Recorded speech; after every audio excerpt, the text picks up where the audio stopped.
Hello everyone, this is Mandeep UPSC. आज हम discuss करेंगे reality is the shadow of idea, Plato बोलते हैं। एक क्वेश्चन आया हुआ था यूपीएससी के अंदर, प्रीवियस ईयर क्वेश्चन पेपर में से है। PYQ जहाँ भी लिखा मिल जाए आपका मतलब प्रीवियस ईयर क्वेश्चन, जो पहले क्वेश्चन पूछे गए हैं। जो रियलिटी है, सबसे पहले कीवर्ड देखो, reality is the shadow of idea.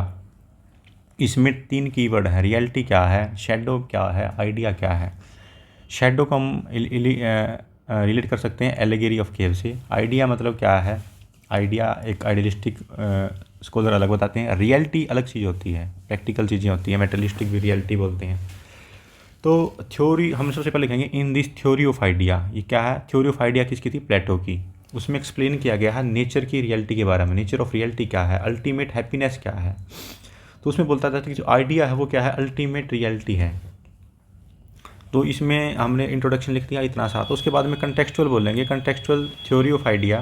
Context में थ्योरी ऑफ आइडिया हम लिखेंगे कि स्टेट ऑफ एथेंस थे वो किस में थे, बैड शेप में थे।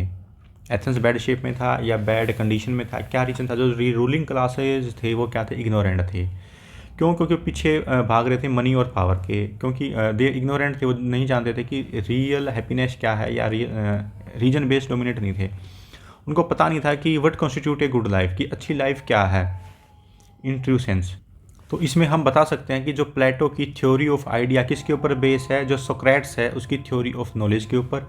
जो सोक्रेट्स है वो बताते हैं कि द रियल नॉलेज क्या है, नॉलेज ऑफ आइडिया। जो आइडिया है वो रियल है।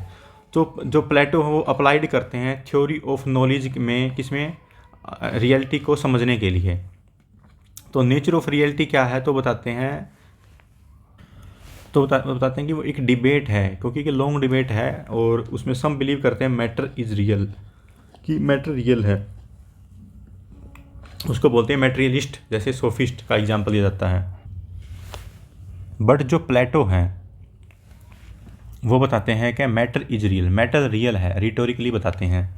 रिटोरिकल होता है मतलब भाषण कला, कि डिबेट करना किसी के साथ। वो अप्लाई करते हैं डायलेक्टिक्स में। रिटोरिक में किस में अप्लाई करते हैं, वो डायलेक्टिक्स में बिलीव करते हैं कि जब हम किसी के साथ डिबेट करते हैं तब रियलिटी बाहर आ जाती है। और प्लेटो बताते हैं कि जो आइडिया है वो क्या है, परफेक्ट मैनिफेस्टेशन है, मतलब घोषणा पत्र है। Idea belong to the world of god या वर्ल्ड ऑफ परमानेंस। परमानेंस का मतलब होता है स्टेबिलिटी। और जो मनी एंड पावर है वो क्या है, लिमिटेड चीज़ें हैं, उसे सेटिस्फेक्शन होगा सिर्फ फिजिकल बॉडी के लिए, स्पिरिचुअलिटी के लिए और सोल के लिए वो नहीं होगा। तो बताते हैं कि honesty bring the satisfaction to our soul, कि हमें ऑनेस्ट रहना चाहिए, हमें करप्ट प्रैक्टिस में इन्वॉल्व नहीं होना चाहिए। तो ये फिलोसफर किंग का आइडिया देते हैं इसी के बारे में। तो प्लेटो बताते हैं कि we take the worldly things as real. जो जैसे प्रॉपर्टी लगा लो, मनी, उसको हम रियल समझ लेते हैं। तो और वर्ल्डली प्लेजर जो होता है, जो हम सुख सुविधाओं में के ऊपर डिपेंड हो जाते हैं, वो अल्टीमेट हैप्पीनेस समझ लेते हैं, जो कि बिल्कुल गलत है। वो ये क्या है, हमारी इग्नोरेंस को दिखाता है। और वो बताते हैं, इसको शो करते हैं, reality is the shadow of idea. तो जो रियलिटी है वो शेडो ऑफ आइडिया से रिलेट करते हैं।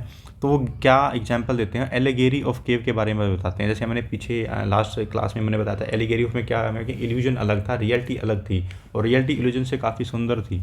और वो किंगडम ऑफ गॉड बताते हैं। तो एलिगेरी ऑफ केव में क्या आता है कि हम ये समझते हैं कि जो वर्ल्डली प्लेजर है वो क्या है, रियल है। बट तो इसमें क्या है कि हमारी पोजीशन, जो हमने केव में देखा था लास्ट लेक्चर में, जो बैठे हुए लोग थे जो सोचते थे कि इट इज़ अल्टीमेट रियलिटी, वो नहीं थी। तो हम अगर ट्रू नॉलेज लेना है, और तो जो ट्रू नॉलेज का सिंबल क्या था वहाँ पर, सनलाइट था। तो वो सनलाइट में हमें काफ़ी चीज़ें क्रिस्टल क्लियर हो जाती हैं। तो सनलाइट को किससे लिंक किया जाता है, किंगडम ऑफ गॉड से। तो तभी हम रियलाइज कर पाएंगे जो कंसिडर द रियलिटी, की रियलिटी क्या है। रियलिटी क्या है, just the illusion of reality. जो हम कंसिडर करने हैं, जो रियलिटी क्या है, जो मतलब मेटलिस्टिक थिंग है, वो जस्ट इल्यूजन है किसका, रियलिटी का। इसलिए प्लेटो जो कहते हैं wants to teach the ruling classes को ये सिखाना चाहते हैं कि what is the meaning of the true happiness, की ट्रू हैप्पीनेस क्या है, serving the citizen of the country, serving the citizen of the state Athens rather than fulfil their own desire. तो रियल हैप्पीनेस बताते हैं कि serving the citizen है, खुद का इंटरेस्ट में नहीं है, और इसलिए जो हमारी इग्नोरेंस है और शॉर्ट साइटनेस है, हमारी छोटी सोच है और हमारा अज्ञानता है कि हम अरुदर जो अज्यूम कर रहे हैं कि हमारा इंटरेस्ट अलग है किससे, सिटीजन से। तो हमारा और रूलर का क्या मेन ड्यूटी है, टू फुलफिल हिज और हर ड्यूटी, किसकी, सर्व द पीपल इंटरेस्ट, उनको सर्व करना, rather than worldly pleasure like money and power के पीछे भागना। ये क्या है, इल्यूजन है। तो हमने ये पढ़ा, ये क्वेश्चन आया हुआ था, उसको ऐसे अटैम्प्ट करते ही मैंने बताया, ये स्टेप बताए हैं, ऐसे अटैम्प्ट करना है इसको। Even Plato theory of justice, Plato justice के बारे में बताते हैं। Plato is the father of the philosophy of politics.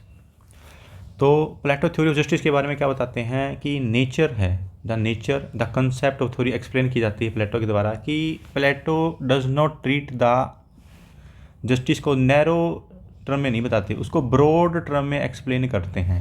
और ब्रॉड टर्म में कैसे दिखाते हैं कि वो राइट कंडक्ट बताते हैं, कि राइट कंडक्ट होना बहुत जरूरी है। थ्योरी ऑफ जस्टिस में क्या बताते हैं, राइट कंडक्ट। वो किससे सिमिलर है, जो प्लेटो का राइट कंडक्ट है, थ्योरी ऑफ जस्टिस है, सिमिलर है इंडियन कंसेप्ट से, किससे, धर्म से, धर्मा।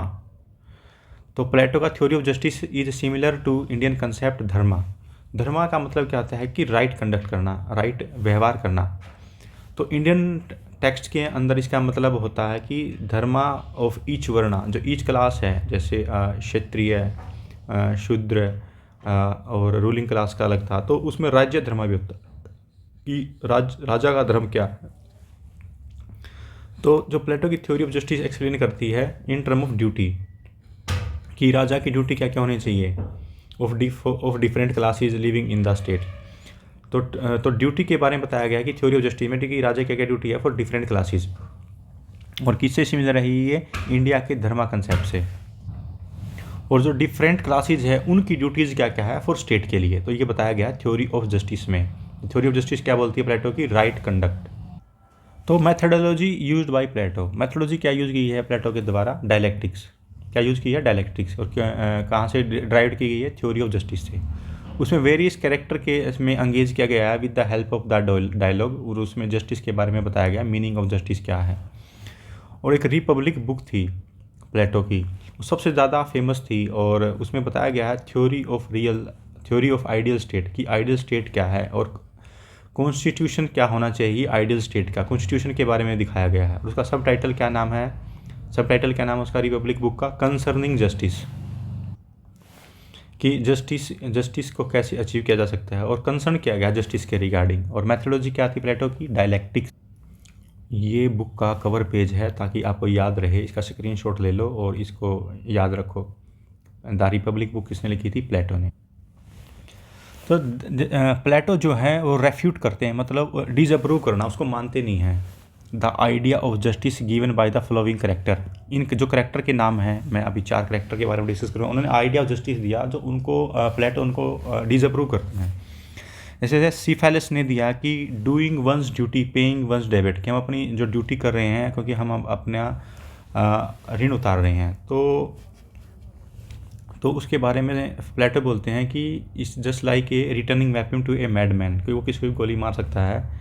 तो doing one duty and paying one debits, तो अपना काम करो, अपना कर्ज मुक्त करो, ये बोलते हैं। पोलीमर्चिस ये बोलते हैं कि being good to your friend and enemy to your enemy. तो ये तो ऐसा हुआ कि आप अपने आर्ट कर रहे हो सिर्फ not for your happiness but not for the others. जैसे अगर कोई किंग है, वो अगर किसी का भला करा, वो खुद के इंटरेस्ट के लिए तो करा, वो अलग के दूसरों के लिए करा। जैसे कोई आर्ट है, वो आर्टिस्ट बनाता है, जैसे सॉन्ग है, वो आर्टिस्ट जो सॉन्ग बना रहा है वो खुद के लिए तो daily brand and butter win कर रहा है, खुद की लाइवलीहुड के लिए पैसे कमा रहा है, बट वो दूसरों को हैप्पीनेस भी दे रहा है, खुद के साथ साथ दूसरों के लिए भी अच्छा कर रहा है। तो वो था पोलीमर्चिस के बारे में बताया गया है कि वो कह रहे हैं कि दूसरों के लिए गलत करो, ये सही नहीं है।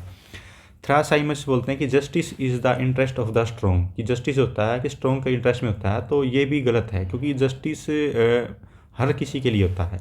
ग्लाउकोन भैया बोलते हैं कि justice is the interest of the weak, क्योंकि ये बोलता है कि वीक के ऊपर ज़्यादा अत्याचार होता है बाई द स्ट्रॉन्ग। तो ये दोनों ही जस्टिस वीक के लिए नहीं है, स्ट्रॉन्ग के लिए हो सकता है, कि स्ट्रॉन्ग के साथ भी अन्याय हो सकता है। तो हमें जस्टिस चाहिए स्टेट से, तो ये बोलते हैं कि उन्होंने इन चीज़ों का विरोध किया और अपनी थ्योरी देते हैं इसके बाद। तो प्लेटोज क्या बोलते हैं, अपने कंसेप्ट बताते हैं थ्योरी ऑफ जस्टिस में। वो बताते हैं कि जो परफेक्ट आइडिया है वो नहीं समझ सकते। कैसे नहीं समझ सकते? क्योंकि वो फंसे हुए हैं वर्ल्डली मैटर के अंदर, और जो मैटर ऑफ वर्ल्ड है या मेटलिस्टिक सोसाइटी वो इम्परफेक्शन को अचीव कर रही है। तो बताते हैं परफेक्ट आइडिया ऑफ जस्टिस क्या है, गॉड आइडिया ऑफ जस्टिस। जो भगवान का आइडिया ऑफ जस्टिस है वो सबसे अच्छा है। वो किसके द्वारा पता चलेगा? डायलेक्टिक्स के द्वारा। जैसे हम एक वो लगा लो, किसी के ऊपर केस चला हुआ, वो इसका एक वकील होगा, जिसके ऊपर अत्याचार हुआ था उसका एक वकील, वो काउंटर डिबेट करेंगे। देखो उसके आज के टाइम में उसका रिलीवेंस है। तो डायलेक्टिक्स से पता चलेगा कि कौन सही है क्या गलत है। वो बताते हैं theory of conception of justice में। तो इसलिए प्लेटो बताते हैं जस्ट सोल को डिफाइन करते हैं, क्योंकि justice is supreme virtue. Justice क्या है? एक सुप्रीम अचीव है। वर्च्यू का मतलब होता है एक्सीलेंस अचीव करना, और वर्च्यू क्या है? एक हैबिट है। तो एक कोई गुड क्वालिटी और हैबिट होना, और वर्च्यू को बोल सकते हैं कि behaviour which show high moral standard, जो उच्च नैतिकता के बारे में वाला आचरण रखता हो, हाई मॉरल बिहेवियर रखता हो। तो जस्टिस क्या? सुप्रीम वर्च्यू है। और हमें एक्सीलेंस अचीव करने के लिए क्या चाहिए सोसाइटी में? पीस और हार्मनी। पीस का मतलब होता है शांति, हार्मनी मतलब मेल मिलाप। तो और वो कौन कर सकता है? जिस पर्सन के पास रीजन डोमिनेट है रादर देन करेज। करेज वाला क्या होगा? सैनिक टाइप में होगा। और एपिटाइट मतलब जो अपने डिजायर के ऊपर कंट्रोल ना हो। तो ओनली रीजन डोमिनेट पर्सन ही सोसाइटी के साथ पीस में रह सकता है। और appetite dominates always conflict with other, दूसरों के साथ हमेशा कन्फ्लिक्ट में रहेगा। इसलिए गॉड का जो आइडिया ऑफ जस्टिस है विच रीजन डोमिनेट होगा वही बेस्ट है, और अदर टू एलिमेंट। तो बताते हैं कि जो आइडिया ऑफ जस्टिस है वो किसके ऊपर बेस है? इंडिविजुअल लेवल पे है। क्योंकि हाँ, एक का एक साथ हम जस्टिस करेंगे, दूसरे साथों के साथ तो उसको पनिशमेंट देंगे। तो इंडिविजुअल लेवल पे जस्टिस होता है, और किसके बेस पे होगा? रीजन डोमिनेट पे होगा रादर देन करेज और एपेटाइट पे। इसलिए वो कैटेगराइज करते हैं पीपल को based on the quality of the soul, या गोल्ड की है, सिल्वर की है, या कॉपर की है। स्पिरिचुअल क्वालिटी बताते हैं गोल्ड की। इसलिए उन्होंने 3 क्वालिटी दी हैं मैन की, गोल्ड, सिल्वर एंड कॉपर। तो प्लेटो बताते हैं कि इन जस्ट स्टेट, जस्ट का मतलब एक्सीलेंट स्टेट में कहता है कि जो मैन ऑफ गोल्ड होंगे, जिनकी सोल होगी गोल्ड टाइप की होगी, रीजन डोमिनेट होगी, वो किसके ऊपर रूल करेंगे? सिल्वर और कॉपर के ऊपर। और जो अदर क्लास रहेगी सिल्वर कॉपर, उनको अपनी ड्यूटी को परफॉर्म करना चाहिए अकॉर्डिंग टू स्पिरिचुअल क्वालिटी, जो उनकी क्वालिटी है। जैसे for example man of reason क्या करेंगे? रूल करेंगे। मैन ऑफ करेज क्या करेंगे? प्रोटेक्शन करेंगे, सिक्योरिटी देंगे, वो आर्मी में भर्ती होंगे। जो मैन ऑफ एपिटाइट है, जिसमें डिजायर ज़्यादा, वो क्या करेंगे? टास्क ऑफ प्रोडक्शन में अपना कंट्रीब्यूशन देंगे इन ए जस्ट सोसाइटी। तो ये था जस्ट सोसाइटी का कंसेप्ट बाय प्लेटो। तो प्लेटो बोलते हैं कि जो हम सब हैं, मीन्स गोल्ड, कॉपर, सिल्वर, उनको अपना फंक्शन को परफॉर्म करना चाहिए अपनी कैपेबिलिटी के हिसाब से, जो नेचुरली सूट करती हैं। ये नहीं है कि जो मैन ऑफ सिल्वर है वो मैन ऑफ गोल्ड की भूमिका निभाने लग जाए, ऐसा नहीं हो पाएगा। तो इससे हम क्या होगा? जो अपने अपनी टास्क का निभाएंगे उससे क्या होगा? अचीव करेंगे एक्सीलेंस को। और एक दूसरे के काम में इंटरफेयर भी नहीं करना हमें। इसका रिजल्ट क्या होगा? जो ईच एलिमेंट ऑफ सोसाइटी है वो अप्रोप्रिएट टास्क करेगा और अच्छे तरीके से करेगा और एक्सीलेंस अचीव करेगा। तो इससे हमें क्या पता चलता है कि 2 फंडामेंटल प्रिंसिपल पता चलते हैं कि क्या क्या है जस्टिस के 2 फंडामेंटल प्रिंसिपल। इसे मोस्ट इंपॉर्टेंट है, इसको हाईलाइट करके अपनी कॉपी में नोट कर लें। तो सबसे पहला कि फंक्शनल स्पेशलाइजेशन हो जाता है हमारे पास, और हमें जो क्या है कि प्रॉपर स्टेशनिंग हो जाती है, मतलब और सेकंड है नॉन इंटरफेरेंस, हम एक दूसरे के काम में हस्तक्षेप बिल्कुल भी नहीं करेंगे। तो नेक्स्ट है कि कैरेक्टरिस्टिक ऑफ जस्टिस के क्या क्या है। तो कैरेक्टरिस्टिक क्या होंगे जस्टिस के? Justice is supreme virtue. Virtue का मतलब मैंने बताया था कि हाई मॉरल स्टैंडर्ड हो, स्पेशली बिहेवियर में, और गुड हैबिट हो। तो सुप्रीम वर्च्यू है जस्टिस। और राइटनेस ने, और जस्टिस कैरेक्टरिस्टिक्स में सेकंड क्या आएगा? राइटनेसनेस है। राइटनेस का मतलब है कि मोरली करेक्ट बिहेवियर। मोरली क्या होता है कि इंडिविजुअल लेवल पे, ईच पर्सन के लेवल पे क्या सही है क्या गलत है वो मोरली आएगा। एथिक्स क्या है कि ब्रॉड कंसेप्ट है, वो जनरली एक्सेप्टेड होता है, व्हाट इज़ गुड और व्हाट इज़ बैड। मोरली में इंडिविजुअल लेवल पे फोकस करते हैं। एंड थर्ड है क्वालिटी ऑफ सोल अच्छी होनी चाहिए, मेंस ऑफ रीजन पे डिपेंड हो। और जस्टिस क्या है? ड्यूटी है। ये कैरेक्टरिस्टिक बता रहा हूँ मैं, ड्यूटी मतलब जस्टिस कैसे होगा? ये ड्यूटी भी है कि हमें जस्टिस होना चाहिए हर आदमी के साथ, अन्याय नहीं होना चाहिए। और जस्टिस किस में आती है? हार्मनी में आती है। और ये नहीं है कि जिस जो हमारी सोल हमें सूट करती है उस टाइप के हमें काम करने हैं ताकि हम एक्सीलेंसी अचीव कर पाएँ और दूसरों के काम में हमें बिल्कुल भी इंटरफेयर नहीं करना है। इससे जो सोसाइटी है वो डिवाइडेड हो जाएगी 3 क्लासेस के अंदर और ईच जो अपना परफॉर्म करेगी अपने task according to their natural attributes. जो मैन ऑफ गोल्ड हैं वो रूल करेंगे, जो मैन ऑफ सिल्वर है वो सिक्योरिटी करेंगे, जो मैन ऑफ कॉपर है एपिटाइट हैवी है वो क्या करेंगे, अदर टास्क को प्रोडक्शन में करेंगे। इसलिए हमें एक दूसरे के काम में इंटरफेयर नहीं करना है और इससे हमें क्या अचीव होगा, जस्ट स्टेट अचीव होगी। उसमें क्या होगा, एक्सीलेंस होगा, पीस होगी और हार्मनी होगी। वही पॉसिबल है। इसलिए जस्ट स्टेट का आइडिया हमें मिलता है और कैरेक्टरिस्टिक ऑफ जस्टिस हमें आज पता चलता है।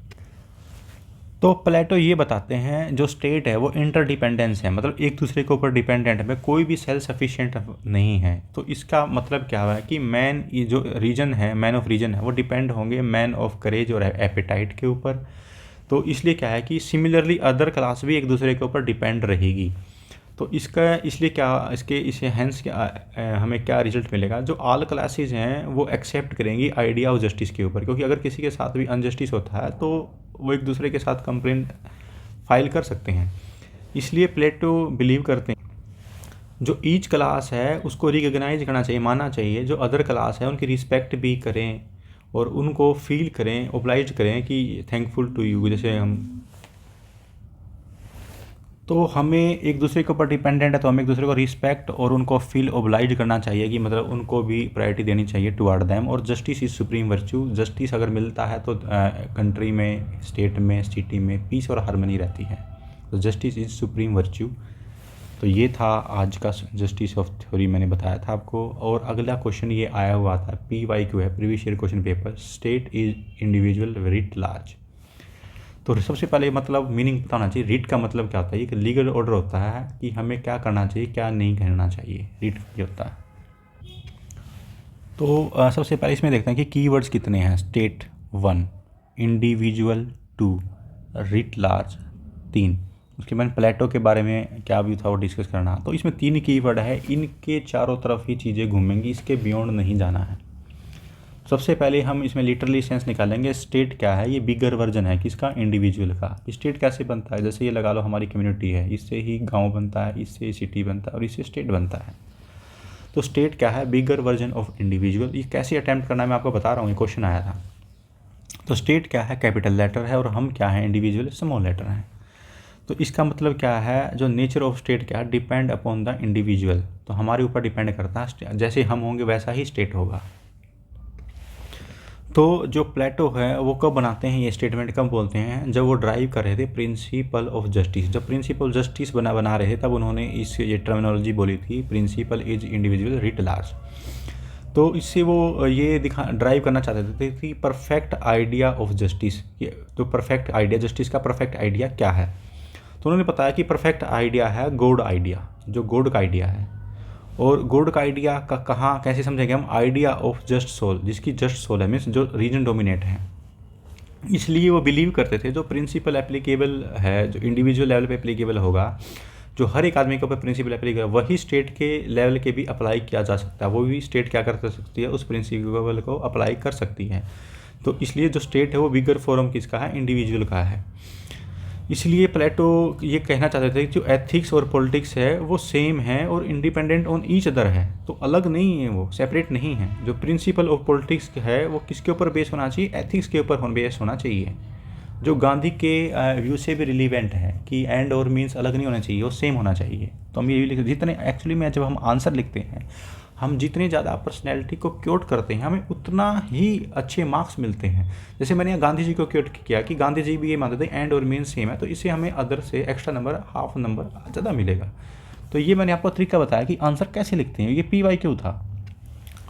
इसलिए जो प्लेटो एक्सप्लेन करते हैं थ्योरी ऑफ किसके ऊपर फोकस करते हैं, थ्योरी ऑफ जस्ट सोल के ऊपर। थ्योरी ऑफ जस्ट सोल क्या बताती है, वो क्या बताती है कि रीजन डोमिनेट होना चाहिए किसके ऊपर, करेज और एपेटाइट के ऊपर। इसलिए जो सोल्स है वो जस्ट है। हमारी सोल जो डिबेट करते हैं हमें बता देती है कि जैसे हम कोई कुछ गलत करते हैं तो हमें इंटरनली फील होता है कि हमने कुछ गलत किया है। इसलिए जो सोल है वो जस्ट है। इसलिए जस्ट, अगर जस्ट सोल है तो हम लीव करेंगे पीस के साथ और हार्मनी के साथ, एक दूसरे के साथ। इसलिए हमें such person capable of leading of life of virtue, जो जस्ट सोल है वो क्या करेगी, लाइफ करेगी of virtual life, virtual life. कहने का मतलब क्या है कि लाइफ ऑफ वर्च्यू कौन है, जिसकी जस्ट सोल है। तो सिंस जो प्लेटो क्या बिलीव करते हैं, जो स्टेट क्या है वो बिगर फॉर्म है, और हम इंडिविजुअल क्या है, हम स्मॉल कैपिटल हैं, हम इंडिविजुअल से ही स्टेट बनता है। इसलिए वो प्रिंसिपल ऑफ जस्टिस को रिकमेंड करते हैं और इंडिविजुअल लेवल पर रिकमेंड करते हैं, और अप्लाइड इंडिविजुअल से किसी किसी अप्लाई होता है, स्टेट पे भी यही अप्लाई होगा।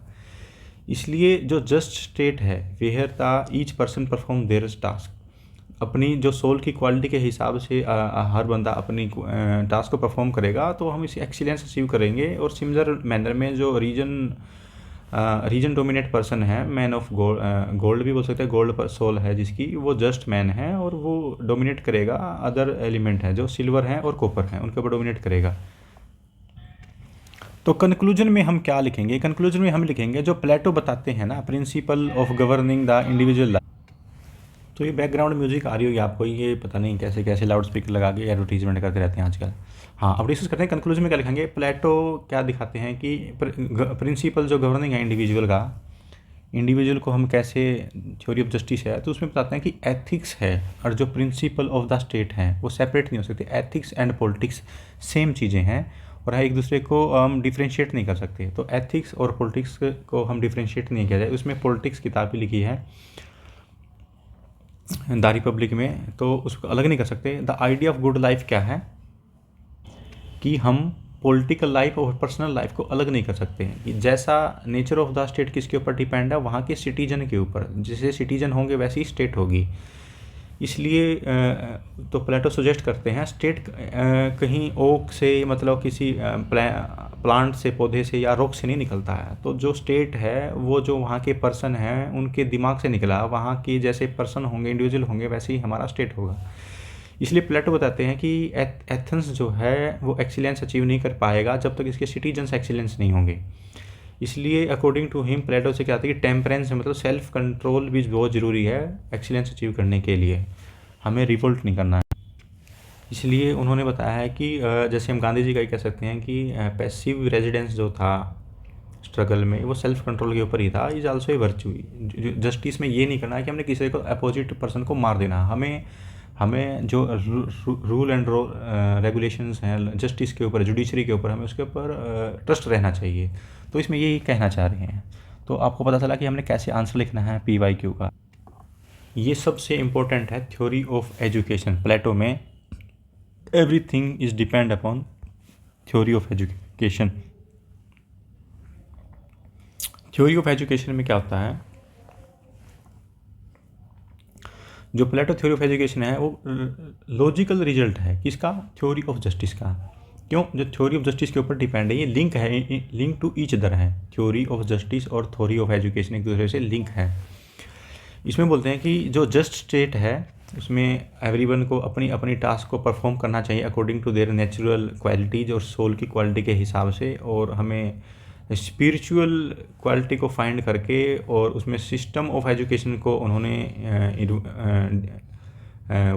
आविष्कार किया था कि कैसी एजुकेशन सिस्टम होना चाहिए। क्योंकि उस टाइम एथेंस की एजुकेशन सिस्टम काफ़ी पुअर थी। वहाँ के लोग जो रूलिंग क्लास थे वो रीजन डोमिनेट नहीं थे, वो पावर और मनी के पीछे भाग रहे थे और वो सोसाइटी के बारे में नहीं सोच रहे थे। तो उन्होंने थ्योरी ऑफ एजुकेशन का लिंक की है थ्योरी ऑफ जस्टिस से, और उसमें जो प्रोसेस अपनाया गया वो फिल्ट्रेशन का अपनाया गया। फिल्ट्रेशन का मतलब क्या होता है कि जिसने एक स्टेप पार कर दिया वो दूसरी स्टेप में जाएगा, जिसने थर्ड स्टेप पार कर दिया वो आगे जाएगा। तो फिल्ट्रेशन में होता है कि जैसे जिसने प्री निकाला, जैसे UPSC में, फिर मेंस निकाला, जिसने मेंस निकाले वो इंटर में जाएगा, उसके बाद वो फाइनल सिलेक्शन कर लेके वो सर्व करेगा। ये क्या है, फिल्ट्रेशन है। तो उसने प्रोसेस फिल्ट्रेशन अपनाया गया थ्योरी ऑफ एजुकेशन में बाई प्लेटो।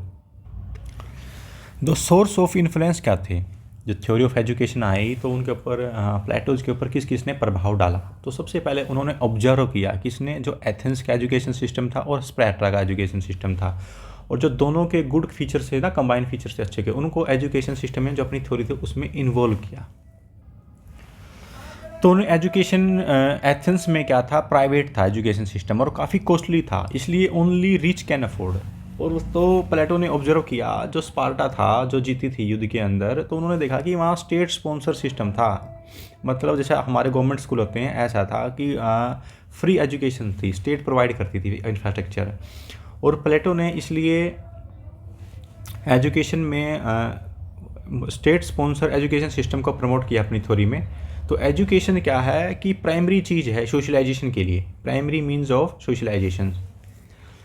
इसलिए क्या होता है कि इससे अगर हम चाहते हैं कि हमारे ओबीडियंट सिटीजन हो, तो उससे सबसे पहले क्या है कि सबसे पहले क्रूशियल क्या है कि क्योंकि ओबीडियंट सिटीजन होंगे वो रूल रेगुलेशन को पढ़ेंगे फिर उनको मानेंगे। जो इग्नोरेंट पर्सन है जिसको पढ़ना लिखना नहीं आता वो रूल रेगुलेशन को नहीं मानता है। फॉर एग्जाम्पल एक पढ़ा लिखा पर्सन है, वो किसी को थप्पड़ मारने से पहले 100 बारी सोचेगा कि मेरे ऊपर केस हो सकता है या मैं जेल में जा सकता हूँ। जो इग्नोरेंट पर्सन है, जो इलिटरेट है, वो एंटी सोशल एलिमेंट काफ़ी ज़्यादा होते हैं। हाँ, ये भी है कि अगर ज़्यादा पढ़ा लिखा है, अगर वो इस चीज़ में चल पड़ा है तो वो और भी ज़्यादा हार्मफुल होता है सोसाइटी के लिए। Example Osama bin Laden. तो उन्होंने एजुकेशन सिस्टम में प्राइवेट स्पॉन्सर में नहीं, स्टेट स्पॉन्सर सिस्टम को प्रमोट किया अपनी थ्योरी ऑफ एजुकेशन में। सेकंड है, उसमें देखा कि जो एथेंस हैं उसमें ओनली मेल्स को दिया जा रहा था एजुकेशन सिस्टम, वीमेन को नहीं दिया जा रहा था।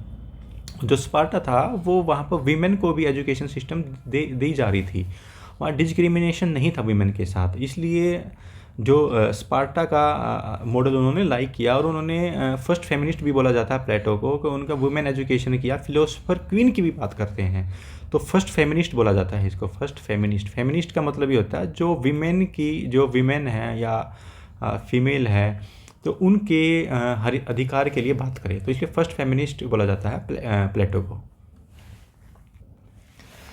जो एथेंस होते हैं उसमें क्या था कि नेगलेक्ट की जाती थी, मिलिट्री एजुकेशन किसी को दी नहीं जाती थी, उन्हीं सोल्जर को दी जाती थी। बट जो स्पार्टा था, जो विंस हुआ था, उसमें ऑल सिटीजन, जैसे आजकल रशिया में उसमें बोलते हैं इजराइल में छोटी सी कंट्री और गल्फ कंट्री के नाक में दम करके रखती है, इतनी अच्छी एडवांस टेक्नोलॉजी है, यूएसए का सपोर्ट तो है ही वहाँ, बट ऑल सिटीजन जो विमेन हैं उनको भी कंपलसरी मिलिट्री एजुकेशन है।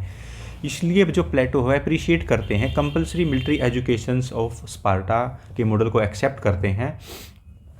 नेक्स्ट है जो एथेंस हैं, एथेंस में एक अच्छी बात ये भी थी, देखो ये एथेंस वालों का जोड़ा है, और अदरवाइज तो स्पार्टा के मोस्टली पॉइंट हैं, बट एथेंस में एक अच्छी चीज़ थी, वो मैथमेटिक्स को प्रमोट करते थे, स्टडी ऑफ मैथमेटिक्स को। इसलिए इससे क्या होता है कि लॉजिक डेवलप होता है और रैशनल थिंकिंग माइंड भी डेवलप होते हैं, इसलिए वो अपने इनकॉर्पोरेट करते हैं जो एथेंस की मैथमेटिक्स मॉडल था अपनी एजुकेशन थ्योरी में। तो जो एथेंस थे ना, वहाँ क्या था कि वहाँ कोई कंट्रोल नहीं था स्टेट का एजुकेशन सिस्टम के ऊपर।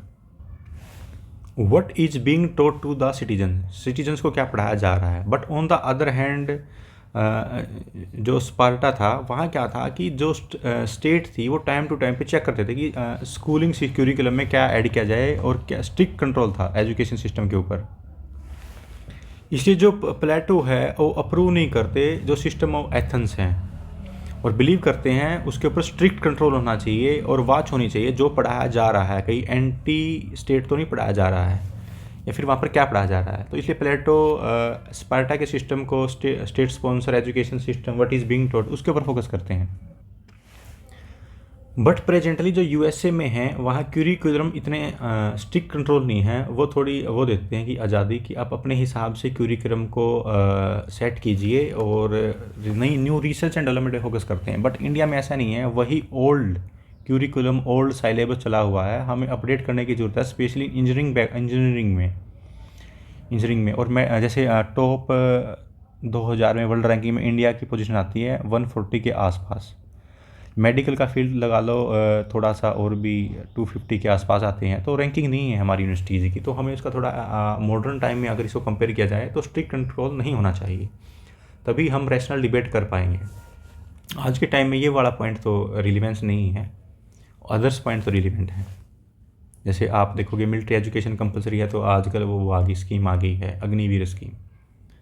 तो ये चीज़ें थी, उन्होंने दोनों की अच्छे पॉइंट ली, स्पार्टा की एथेंस की। एथेंस एक ही पॉइंट लिया था कि वहाँ के मैथमेटिक्स प्रमोट करते थे, उसको लिया गया था। प्लेटो स्कीम ऑफ एजुकेशन में बताया जाता है। देन प्लेटो की जो स्कीम ऑफ एजुकेशन है, स्कीम एजुकेशन में हम डिस्कस करेंगे कि वो इम्फेसाइज करते हैं कि इसके ऊपर development of the component of the mental, development of component of personality. कौन सी पर्सनैलिटी डेवलप करनी है? मेंटल में क्या गया, हमारे दिमाग का विकास करना, सोचने समझने की शक्ति एस्टेब्लिश करना, फिजिकली स्ट्रॉन्ग होने चाहिए, फिजिकल हेल्थ के ऊपर फोकस किया, तो इनका कॉम्बिनेशन ही होता है। फिजिकल और मेंटल का, तभी हम उसमें ओलंपिक में मेडल लाते हैं। उसके साथ साथ हमें स्पिरिचुअल भी होना चाहिए। स्पिरिचुअल का मतलब जो भी हम रिलीजन को फॉलो कर रहे हैं उसमें डायलॉग होना ज़रूरी है, जो हम हमारे सामने जो बैठे हैं उनसे हम क्वेश्चन कर पाएँ ऐसा क्यों है। तो स्पिरिचुअलिटी को फोकस किया जाए, ताकि आज के टाइम में स्पिरिचुअलिटी का काफ़ी रिलीवेंसी है। आइसोलेशन में जी रहे हैं हम, डिजिटलाइज की दुनिया है, तो आजकल स्ट्रेस एंजाइटी ज़्यादा हो रहे हैं, तो हमें स्पिरिचुअलिटी को भी फॉलो करना चाहिए, फिजिकल और मेंटल हेल्थ का भी ध्यान रखना चाहिए। तो उसने इम्फिसाइज किया थ्योरेटिकल के साथ साथ प्रैक्टिकल के साथ साथ भी, ठीक है। तो इंडिया में क्या है कि थ्योरेटिकल के ऊपर ज़्यादा अप्रोच किया जाता है, प्रैक्टिकल भी के ऊपर भी हमें काफ़ी, जैसे स्किल इंडिया मिशन हो, प्रैक्टिकली अप्रोच के ऊपर फोकस करता है। तो उसमें स्टेजेस बताई गई हैं इसमें प्लेटो स्कीम ऑफ एजुकेशन में। तो फर्स्ट स्टेज है, पहले बता देता हूँ कि इसमें कितनी स्टेज हैं। टोटल 5 स्टेजेज हैं, 5 स्टेजेस डिस्कस करेंगे। उसमें बाद में फिल्ट्रेशन भी होता है। फिल्ट्रेशन का मतलब निकाल देना, जैसे हम चाय छानते हैं, फ़िल्टर कर दिया, ऊपर जो ग्रीन लीव्स हैं, जो अदर चीज़ें ऊपर आ जाती हैं, जो फ़िल्टर होकर नीचे आ जाती है। जैसे बोलते हैं कि दूध उबलने के बाद मलाई ऊपर आ जाती है, जैसे इन यूपीएससी के एग्ज़ाम के बाद जो क्रीम होती है उनका सिलेक्शन हो जाता है। तो फर्स्ट स्टेज क्या होती है 0 से 6 साल के में, उसमें क्या क्या सिखाना। सबसे पहले उनको जिम्नास्टिक बताओ। जिम्नास्टिक में क्या होता है कि फर्स्ट 6 साल तक उनकी बॉडी फ्लेक्सिबल होती है, तो उनको जिम्नास्टिक सिखाया जाए, उससे क्या होगा फिजिकल डेवलपमेंट होगा। फिर उनको म्यूजिक भी सिखाया जाए, उससे क्या होगा मेंटल डेवलपमेंट होगा। और क्या है उनको मोरल स्टोरीज बताया जाए, उससे क्या होगा कैरेक्टर बिल्डिंग होगा। तो मोरल एजुकेशन के ऊपर भी फोकस किया गया है। तो बताते हैं कि सेकंड स्टेज आएगी 6 to 18 ईयर्स। उसमें क्या करना है हमें, उसमें ऑल जनरल सब्जेक्ट पढ़ाने हैं, जैसे फिजिक्स, ज्योग्राफी, हिस्ट्री, जो भी पढ़ाना है उसमें 6 to 18 तक पढ़ाओ। और उसके बाद फर्स्ट फिल्ट्रेशन होगा। आफ्टर 18 ईयर के बाद हम फिल्ट्रेशन एक टेस्ट लेंगे, जो पास करेगा वो फर्दर स्टडीज़ के लिए जाएगा।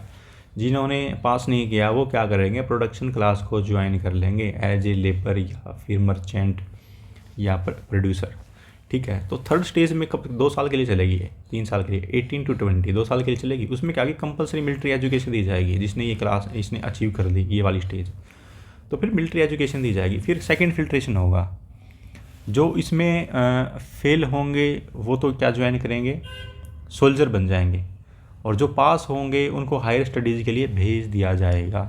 सेकंड फिल्ट्रेशन में क्या, जो फेल होगा उसको मिलिट्री एजुकेशन दी जाएगी, क्योंकि उनको सोचा जाता है कि ये सोल ऑफ सिल्वर है, तो उनको सोल्जर दे दिया जाता है। जो फर्स्ट स्टेज नहीं पार करते 18 के बाद, उसको क्या बोलता है सोल ऑफ कॉपर, वो प्रोड्यूसर क्लास में आ जाते हैं। देन फोर्थ स्टेज में क्या होता है कि 20 to 32 मीन्स 12 साल उनको क्या क्या पढ़ाया जाएगा, ज्योमेट्री पढ़ाई जाएगी, मैथमेटिक्स, लॉजिकल रीजनिंग, डायलेक्टिक्स मतलब बात करने की कला, डिबेट करना कैसे करना है। तो फिफ्थ स्टेज में 35 to 50 तक पढ़ाया जाएगा। उसमें क्या होगा कि 15 ईयर ऑफ प्रैक्टिकल ट्रेनिंग होगी, मतलब 15 साल तक प्रैक्टिकल ट्रेनिंग दी जाएगी।